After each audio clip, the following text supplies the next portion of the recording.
नमस्कार दोस्तों, आज हम लोग बात करेंगे भारत के प्रमुख बड़े बंदरगाह के बारे में कि कौन सा बंदरगाह किस राज्य या केंद्र शासित प्रदेश में स्थित है और किस नदी या खाड़ी या सागर में स्थित है।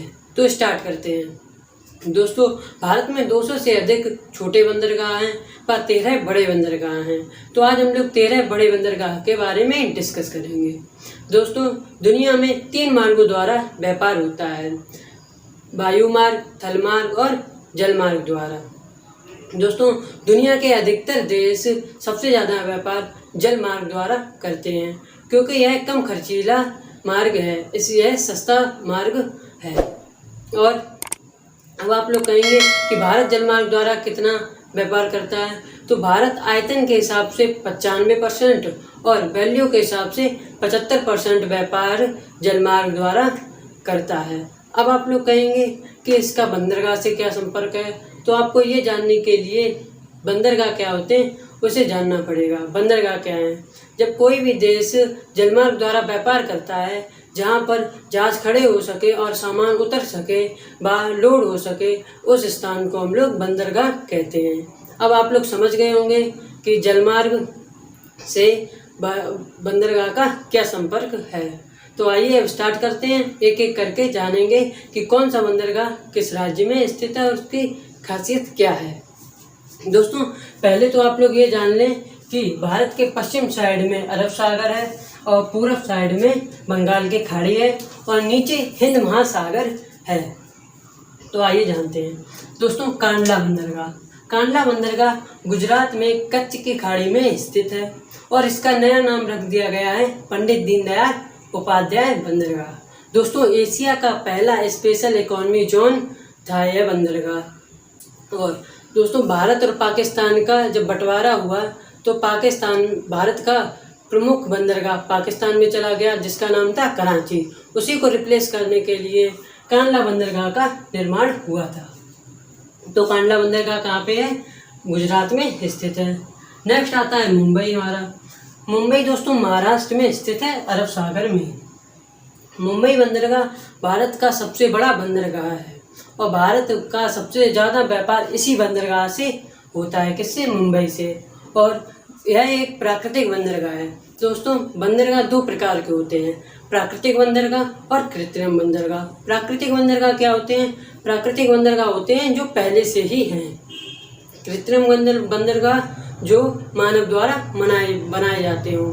कृत्रिम बंदरगाह को हम लोग मानव निर्मित भी कहते हैं। तो मुंबई बंदरगाह कहाँ पे है? महाराष्ट्र में है। नेक्स्ट हमारा आता है नावा शिवा। दोस्तों, नावा शिवा बंदरगाह भी महाराष्ट्र में ही आता है, अरब सागर में। और नावा शिवा का नया नाम रख दिया गया है पंडित जवाहरलाल नेहरू बंदरगाह। दोस्तों, नावा शिवा का निर्माण मुंबई बंदरगाह के भार को कम करने के लिए किया गया था और यह भारत का सबसे बड़ा कंटेनर बंदरगाह है। तो नावा शिवा बंदरगाह या पंडित जवाहरलाल नेहरू बंदरगाह कहाँ पे है? महाराष्ट्र में स्थित है। नेक्स्ट है मरमागांव बंदरगाह।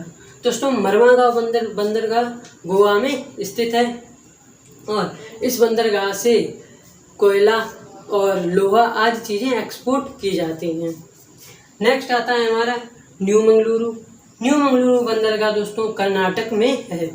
दोस्तों, कर्नाटक भारत का 27% लोहे का उत्पादन करता है, जो इसी बंदरगाह से ईरान को एक्सपोर्ट किया जाता है। लेकिन अभी ईरान पे अमेरिका द्वारा सैंक्शंस लगाए गए हैं, जिसके कारण व्यापार रुका हुआ है।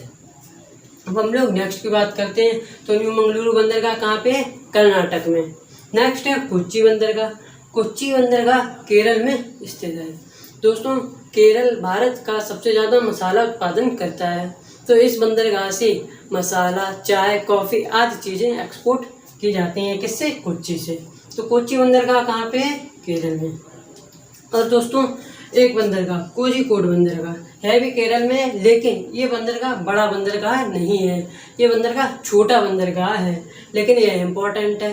क्यों इम्पोर्टेंट है? क्योंकि 1498 में वास्को डी गामा सबसे पहले इसी पे आया था, कोझिकोड पे ही आया था। वास्को डी गामा कौन था? कहते हैं उसने भारत के रास्ते की या भारत की खोज की थी। किसने? वास्को डी गामा ने। यह एक पुर्तगाली था ओके, तो ये 6 थे हमारे पश्चिम साइड के बंदरगाह। अब हम लोग जानते हैं पूरब साइड के बंदरगाह। तो तुतीकोरिन बंदरगाह दोस्तों, तुतीकोरिन बंदरगाह तमिलनाडु में स्थित है और इस बंदरगाह बंगाल की खाड़ी में, और इस बंदरगाह से कोयला, खाने का तेल और नमक आदि चीज़ें एक्सपोर्ट की जाती हैं। तो तुतीकोरिन बंदरगाह कहाँ पे? तमिलनाडु में। नेक्स्ट आता है चेन्नई बंदरगाह। दोस्तों चेन्नई बंदरगाह तमिलनाडु में बंगाल की खाड़ी में स्थित है और चेन्नई बंदरगाह भारत का सबसे बड़ा कृत्रिम बंदरगाह है। कृत्रिम बंदरगाह क्या है हम बता चुके हैं आपको, और व्यापार के मामले में दूसरा स्थान रखता है। पहले कौन है? मुंबई, दूसरे पे चेन्नई बंदरगाह है। तो चेन्नई बंदरगाह कहाँ है?